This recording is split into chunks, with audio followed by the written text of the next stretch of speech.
Alam mo ba na may isang bayan sa Amerika na sumusunog na ng mahigit 60 years na?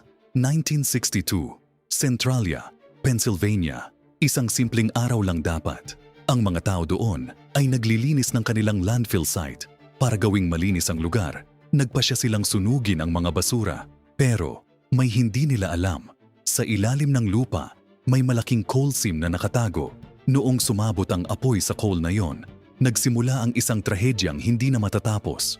Unti-unti, kumalat ang apoy sa buong underground. Naging mainit ang lupa. Nagsimulang lumabas ang usok sa mga kalsada. Naging delikado na ang hangin na nila hinihinga. Walang ibang choice ang mga tao. Kailangan nilang umalis sa kanilang sariling tahanan.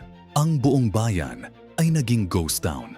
Hanggang ngayon, patuloy pa ring nasusunog ang underground coal. Ang mga eksperto ay nagsasabi na maaaring magpatuloy pa ito ng 200 taon. Isang maliit na pagkakamali lang, pero naging walang hanggang bangungot para sa buong Centralia.